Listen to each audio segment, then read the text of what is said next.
I was traumatized. Exactly. Because these two have been built. He's been building this up for books, for pretty much the very first book, that there's going to be this relationship. Absolutely ruins it right in the end.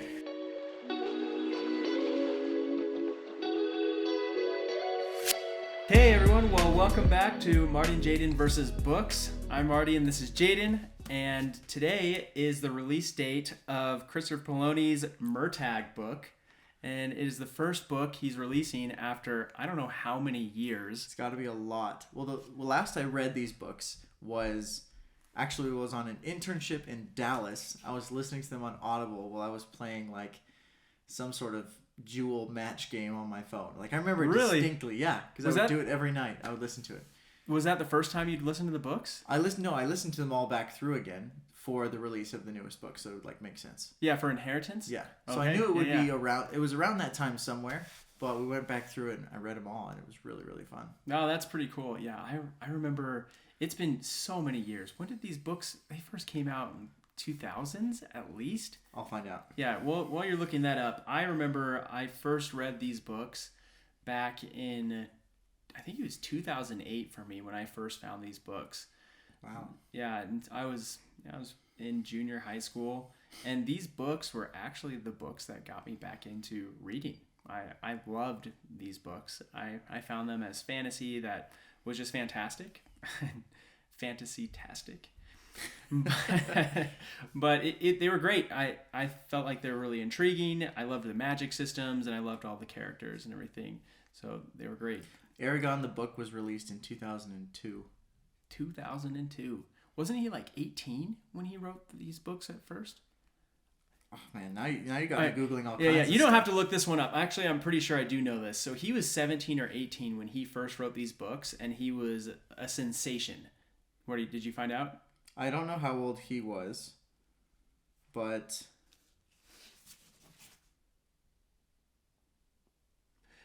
look at that. The back of the book, Christopher Paolini's thing says, creator of the World of Aragon and holder of the Guinness World Record for the youngest author of best-selling series. How old? He was born in 1983, so he was 19. 19 years old. That is pretty young for writing a best-selling book. Especially because it wasn't super popular. He promoted the novel for a year, and then it was discovered by another novelist, Carl Hyacin, who then brought it to Alfred Knopf, who is the publisher of these books.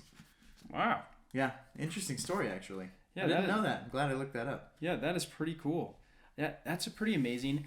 And honestly, I kind of wonder if that's one of the reasons why the movie didn't do as well. Because from what I remember, the movie came out before he was finished with the rest of the books. Yeah, I think so. Yeah. And I wonder if he just had this massive success and all of these people wanted to get the rights for the movie. And I've been thinking about this a lot, just on... He probably didn't feel like he had any control because he was so young on how the movies went. That would be an interesting... I wonder if he has any thoughts on that. We might have to find some thoughts from him on his movie and see what he thought about it. Because I wonder if he... He had to have been in his young 20s when the movie came out. Well, my curiosity is whether he thought it was bad or whether he thought it was... Maybe that was his intention. Maybe he's like, I nailed it. Absolutely killed it on that movie. I personally would disagree. I'm not saying it's not an entertaining movie, but for someone who loves the series, it was kind of a letdown. Yeah, no. Well, so for me, if I had to guess, I would guess that he had to have had at least some disappointment or not like some sort of hand in it, because there were some key parts in that movie. And he created those characters. He has to know. What is it? Arya is one of the main characters? Well, Arya's the elf. Yeah, she's the elf. And not an elf in the movie, by the way, which is extremely important to the rest of the books. Even Eragon's half elf by the end. Spoiler. I forgot about that. Yeah, it's pretty cool. Okay, this is He's like transformed in that ceremony. Oh my gosh. Okay, so this is part of what we wanted to do today. Like almost dying? Is we wanted to chat about we need to go back all of the events of the book to try and remind ourselves of what happened before we read the book. If you've been following along with us, we've been reading The Way of Kings. Yes. And we're going to continue reading The Way of Kings. We love it. And we're going to finish out that first book. But the next, we're going to move on to reading Murtagh before we move on to the other Way of Kings books. Bringing it all back. But since this is the release date, we wanted to jump in and talk about this. So yeah, so let's talk about that. And so and basically, this is a book. special episode that we're releasing on the YouTube channel and the podcast. And then our regular scheduled programming will return like in a couple of days. But we want to make this almost like a before you read Murtagh, before you jump back into the series, what are some things? Let's talk through some of those things that we remember, what things we liked. Yes. And I wanted to talk about something that I didn't like. Okay. That's a weird way to start, I guess. Okay. So in looking this up, you reminded me of one of the biggest frustrations that I had with the whole Eragon series. And I'm sure you had the same frustration. Do we want to go over a general idea for everyone what happened in Eragon before we get into that? Or can we do you want to jump into that first? I want to start with this. Okay, we'll start with it. Okay, so what it is how long it took to write these books. That is perfect to start with that. It's frustrating. So I got into this right around about the same time as you when Brissinger was released, right? Yep. Right around 2008. So 2002, Eragon was first published. Right. Yeah. Okay. 2005, 3 years later, the second book was published. 3 years. Wow. Now I know we talk a lot about Brandon Sanderson on this podcast, and he's releasing 4 books a year, and they're like 400 pages. Yeah. People can hardly read as fast as he writes. It's insane. Exactly. It's amazing to watch, but not to necessarily compare authors because they have different ways of doing things. But they are friends, by the way. Which is very interesting. Very cool. Paolini is doing a signing at Dragonsteel. Oh, he is? Book. He'll be there? Yeah. Oh, wow. Anyway, the third book, Brissinger, was released in 2008. Wow. Okay? So another 3 years. The fourth book, Inheritance, was released in 2011. So I was wrong about the timeline. I just rediscovered it, I guess, at that time when I was doing that internship. It was a few years after that. And then Murtagh, not fifth book, but kind of fifth book accompaniment to the 4-book series, 2023. 2023. That's 12 years later. Wow. Okay, so was it 3 years in between each book? 3 years in between each book. Why did I feel like that last book between Brissinger and Inheritance was so much longer? I remember being frustrated with him. I was just thinking, this is taking forever to have him write these books and release them. Here's probably why. Because if you and I got into it in 2008, we were able to quickly read the 3 books and then had to wait 3 years is a heck of a long time to wait to read a book. Think about it. Like, what were we doing 3 years ago? Dying of COVID. But that was 3 years ago. That's right. Oh my goodness. It's just like, that's a ton of time to not...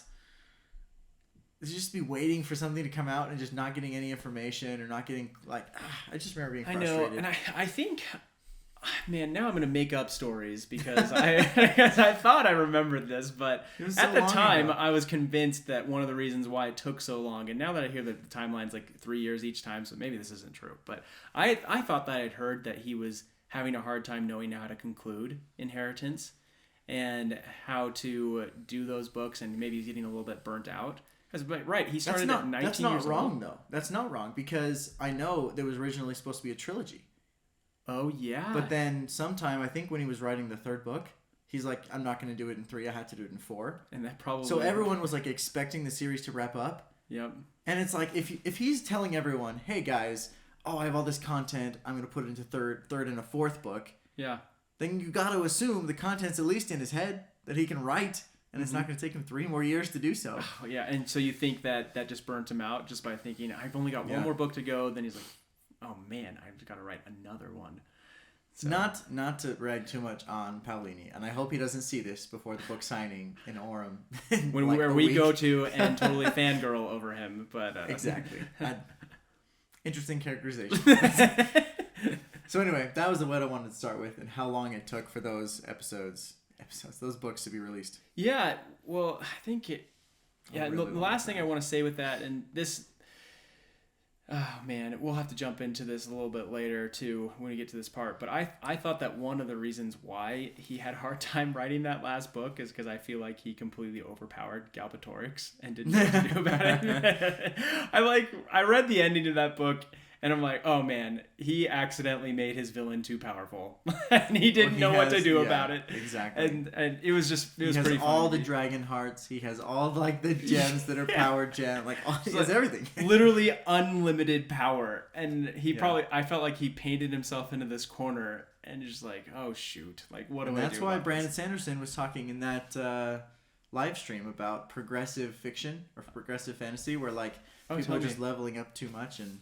What did he say? Tell me about that. Well, it was kind of an adjacent topic, but he was talking about how he doesn't like progressive fantasy because, just there's too much character awareness of their own stats and their own like progression and leveling up. But one of the nuances to those fantasies is that I almost liken it to like Dragon Ball Z, where they just power up to infinity. And you're just like, everyone's just finding this next power level, and then everything's blowing up. I think the similar situation, and I know we don't do TV shows very much on this podcast, but like The Flash is another one that bugs me so bad. Oh, man. Because in one episode, he can like sprint across an entire city in like a second, but then in another episode, like he has to get across the end of the room before someone like falls, and he like doesn't get there, and you're like, how does that make any sense? His power is completely all over the place. So, Classic. I don't want that to happen in books. Maybe that's why it took him so long to write it. So well, that figure out how Galbatorix was supposed to get finished off in the end. Well, that makes a lot of sense. So, yeah. So let's go through the summary of the books. Okay. And speaking of leveling up, I was looking up all over the internet to find out just good summaries and what I could find. And on Reddit, of course, of all places, you absolutely find great content. Now that it's back again. Yeah, it's back. It's a story for another time. Oh my goodness, I did not. I have no idea. But this person sums up each book. He says, Book 1, A New Hope. Book 2, Training Arc. Book 3, Eragon levels up. Book 4, The Final Boss Battle. And I'm like, that makes sense. There you go. Book 3 is when he trains with Oramis and Glader. Yes. Glader. Yep. Dragon. Yep. It's spelled weird. But I listened to Audible, so I should know how to pronounce these things. I know. Well, you did. How many years ago? It was many years ago. But those were the 4 first books that I read on Audible or listened to on Audible. Really? When I first got my account, my wife and I got our account so that we could listen to those books. Wow. It was really cool. So actually, when I first listened to these books, I went to the library and I got the book, and then I also got, I think at the time it was a CD to be able to listen to all the books. With the book, like in the front cover?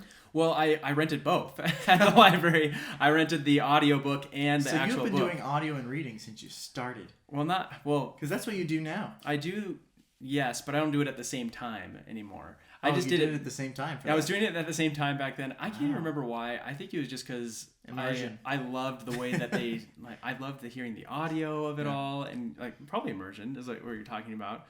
But I also loved how I could read faster that way. I'm just not a very quick reader, and it's because, like I said, I like to jump back in the books. We learned that and do that. So it was able to help me fly through the books a little bit quicker, and eventually. What would happen is I'd be reading through the books while listening to the audio, and I'd start reading ahead of the audio because I was catching the pace, and I'd turn off the audio just so I could speed through it and everything. So it was a lot of fun. It gets you into the zone, and then when you're in the zone, you can cruise through. Exactly. Have you listened to the Audible versions of these? Yeah. So that's what I did. It's the same version. No, it's not. The same from way back then. Well, yeah, it's just the Audible just took the audio that was originally done and then put it on Audible, right? I don't know, because I have a huge complaint with the Audible version of the book. Yeah, tell me. My wife I don't even think she finished listening to them. She was so frustrated because Saphira sounds so weird. Yes, I think I do remember this from the. It's like some weird Yoda voice thing, and it's painful. I will say that's one of the things I loved about the movies is that Saphira, I think they did a very good job in the movies. She has a great voice for it. He looks like a very cool dragon. It has to look like a cool dragon. And he even got better at drawing cool dragons throughout the series. I know, they get better and better as they go. I actually did think I did watch the movie before I read the books, and so that may have impacted. Before you read any of the books? Before I read any of the books. Wow. I remembered being at someone's house, and they're like, hey, this looks like a cool movie, let's check it out. And I watched it. I thought it was pretty cool with not having read the books. But then once I read the books, I'm like, this is not the same story. You know what I was really big into when... It's a tangent. You know what I was really big into when I started reading Eragon's books? And I just remember this now. Yeah. Similar, is Artemis Fowl. Ooh. Did you ever read that? No, I didn't. I loved Artemis Fowl when I was in, middle school-ish time. No way. How many books are there for those? Oh, I don't know, but I read as many as I could. Oh, like wow. The only one that I really remember reading, because again, it was quite a while ago, was the Infinity Cube one, and I just thought that was the coolest thing ever. No way. I watched the movie and it was They're not the same. But the books were so good. Wow. It's a good time. But it has like the magical element, the fantasy, the excitement. Like, I mean, the main character that's a kid. I don't know why. I totally missed the Artemis Fowl thing. I don't know anything about those I was books. big on that hype. Maybe we'll have to go back and do some and review some quick of those. review of that. Oh, There's a lot of opportunity here that we can go through with books. It's great. So yeah, so I guess let's remind each other of what happened in the books so we can be ready to read them. Read this newest book.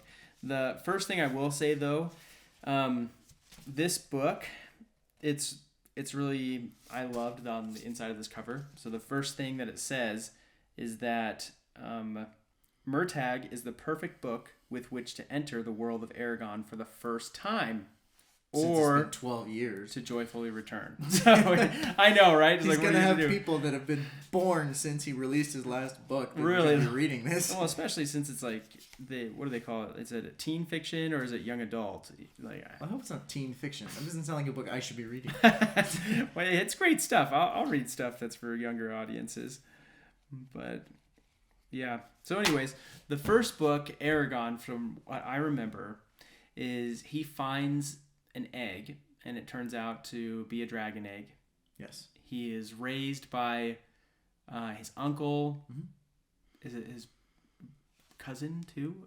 He's with his cousin, Roran. Yeah. Oh, cousin Roran with the hammer and everything. Yes, the hammer. It was my favorite. Absolutely. Probably one of my favorite stories, like, out of all of fantasy. Yes. I love that whole story arc.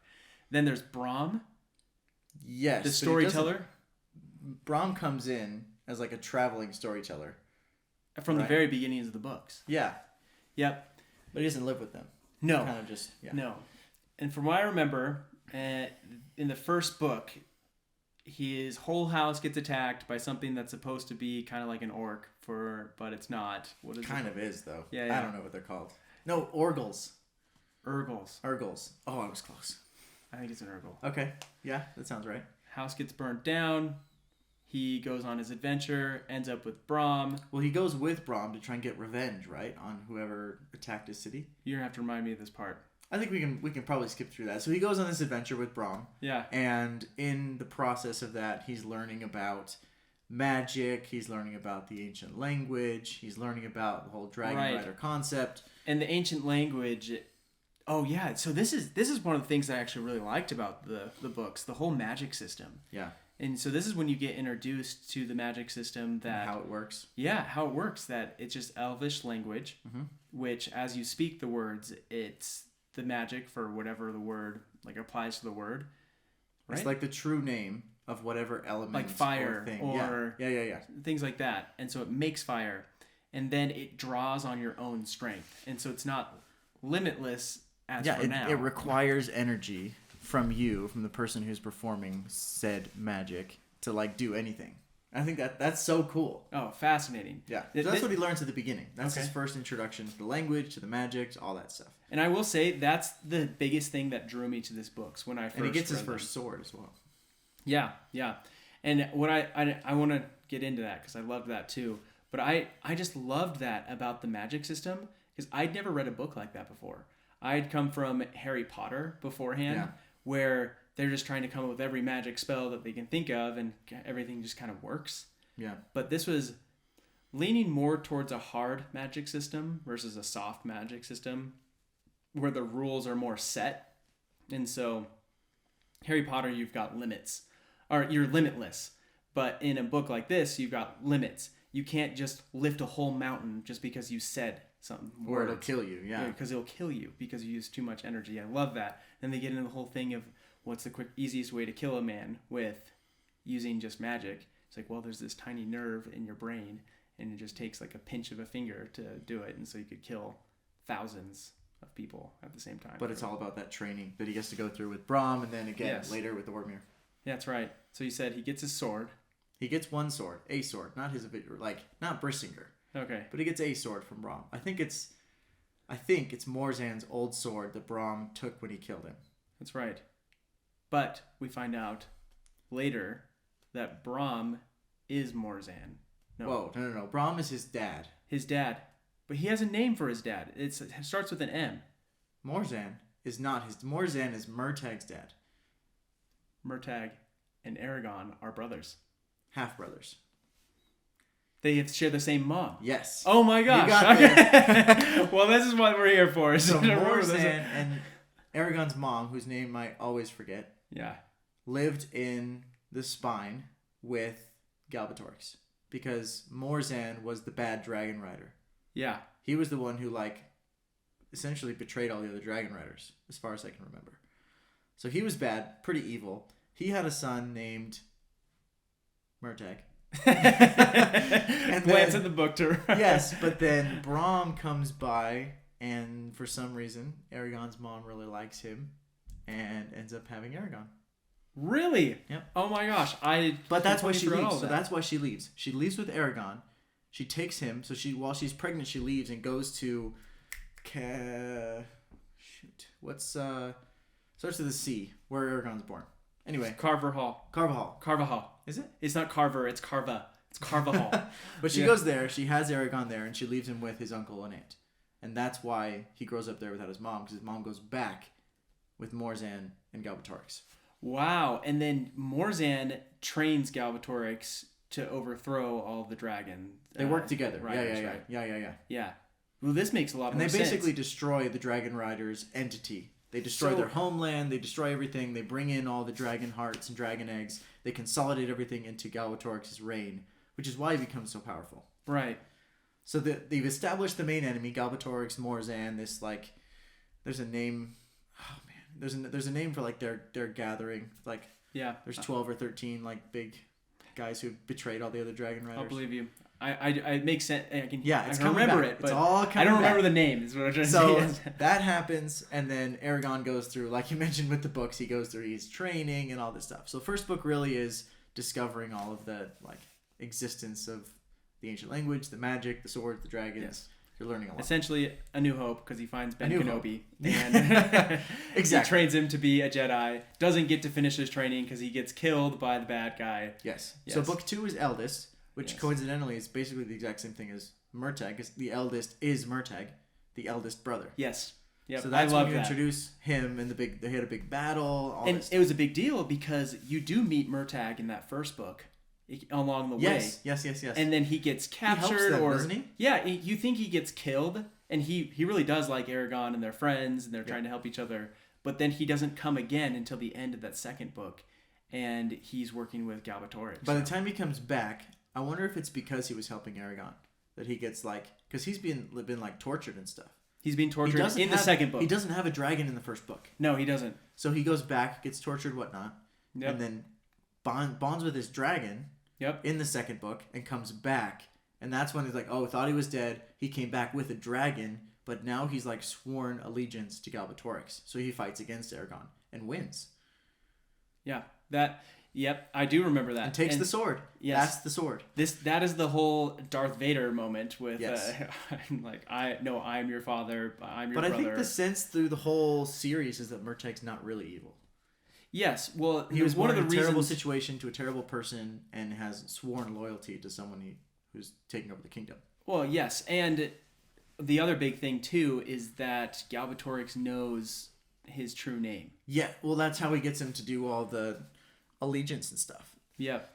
So there's all the true name thing is relating to and the nuance elvish magic to know the true name of all the things, but true name of a person, you can control them. Yes. And the nuance of ancient languages, you cannot lie in the ancient language. Oh, that's right. Which is why if you swear fealty or something like that in the ancient language, it's like a ultra binding way of doing things. So Galbatorix didn't just say, I know your magic name, and so I'm going to make you do whatever I want. He tortures him, and then he makes a promise to Galbatorix using He tortures him and gets his name, and then using that, I think, forces him to swear loyalty. And that swearing of loyalty means that he'll obey him at all times. Because I don't think he can just control people with their names throughout the world. If he's gone, he's kind of doing whatever he wants. But anyway, I think that is a key moment, because he's basically sworn to Galbatorix. And he's fighting against Eragon. Did he want to help Galbatorix at all? No. Ever?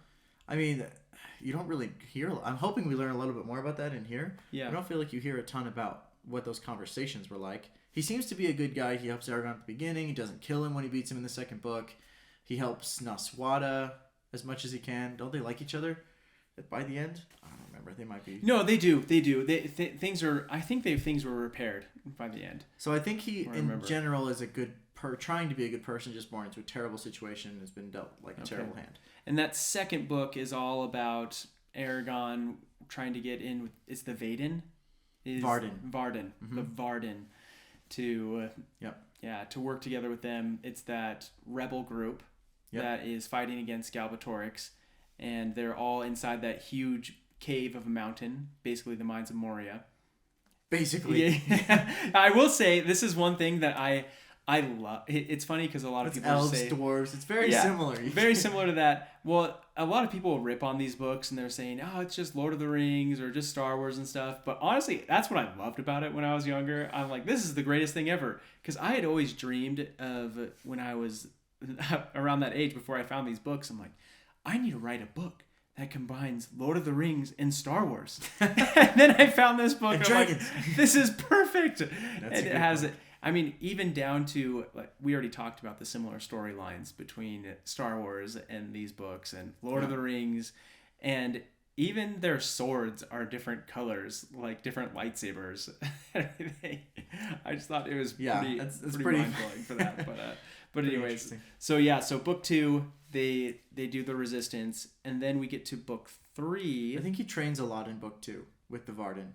Is that when he meets? No, it's not. He trains with Arya. He Arya helps him. 3. Arya helps him learn about the Elven language and all that stuff. Yeah. Right?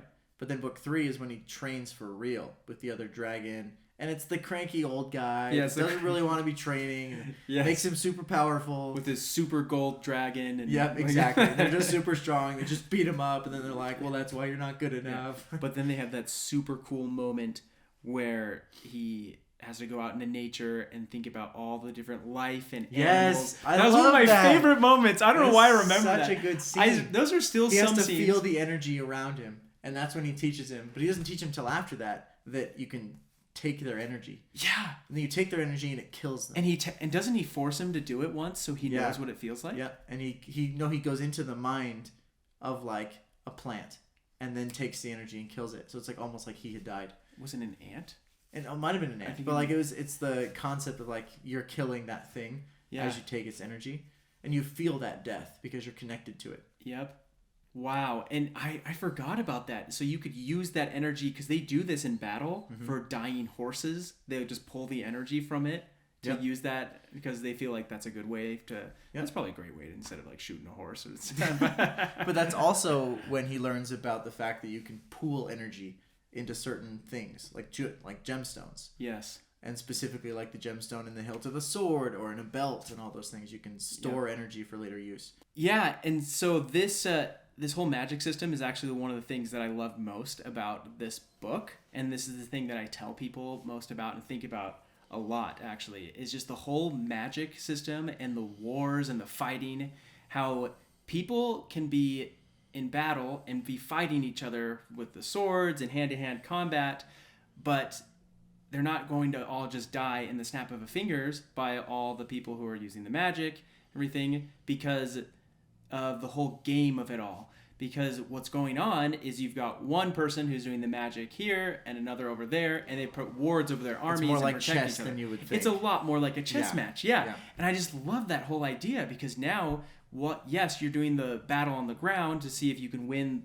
the battle in the meantime, but the more important thing is to find the person who's wielding the magic on the other side and kill them, so all the wards are gone and you can get rid of the rest of the army with the snap of a finger. Yeah. Very, very cool idea. Very strategic. I think that's super interesting. So the main battle is super important, but I think at least near this time frame, Murtagh captures Naswada, who's the new leader of the Varden. So she's super important. She's basically the queen.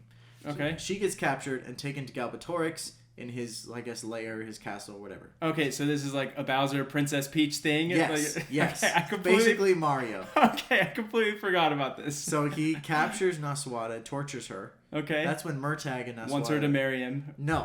Oh, I don't think that's part not of that it. part. Doesn't At play least a I piano forgot that part. and singing. Yes, he plays the piano, sings a nice song in a volcano. But we find out that Murtagh is actually better than we would have thought because he helps her. He heals her a little bit. He makes her so she doesn't feel as much pain. So he helps her through that torture. She doesn't break. She ends up escaping with Murtagh. But the interesting thing is you'd think Murtagh wouldn't be able to escape. But he at this point, because of his compassion for Naswada, changes his true name. Really? Super important part I of the cannot story. believe I can't remember any of this part. That's a super important part. So he changes his true name. So because of that, he's not under the power of Galbatorix anymore. And then when Eragon comes a little bit later for the final battle, which is really what the whole end of the book is about, the final battle ensues and Murtagh helps him by removing some of the wards on Galbatorix. Eragon has his own dragon hearts that give him strength and power. A dragon gem or heart or something like that is the essence of that dragon, so it has a lot of power from that dragon. He has one from Glader. He also has one from a bunch of different dragons where they found the dragon stronghold. So anyway, uses the power, ends up beating Galbatorix. Really cool. I mean, if you want to go back and read the Inheritance, it's kind of a fun final battle. But anyway, point being, he kills Galbatorix. Yeah. And now Naswada becomes queen of all the land. Okay. Fixes everything. That'd probably be important. Everybody rides off into the sunset. Yeah. And then the worst part of the entire 4 is that books, they all rode into the sunset. Everyone rode into the sunset in different directions. Including Eragon and Arya. Which makes no sense. Arya was proclaimed queen of the elves. Yep. They had a vote or however they do things. She becomes the queen. And Eragon just leaves. He just leaves. He pieces out. He's like, yeah, he left forever. And I'm like, what do you got to put that in there? I can't even in my mind think that he would come back eventually. But he asks her to come. And I think she says no. She has to lead the elves. Yeah, and this is the worst for me. This is actually the thing that I remember most from these books. I was traumatized. Exactly. Because these two have been built. He's been building this up for books. For pretty much the very first book. That there's going to be this relationship. Ruins it right at the end. And they just at the end they're just saying nah, we're good and we're gonna peace out. I don't know. I just thought that was a super lame cop out. Yes, he probably felt I can't just do the ending that everybody expects. Yes, you can. And that's what I expect. And that's what I want when I'm wrapped up into a story. Yes. I don't want to be spit out of the story at the end. That's not fun. Maybe that's what this whole book's about. Murtagh's hey, guys, come on. Murtagh's just narrating their wedding. That's the whole book. That's right.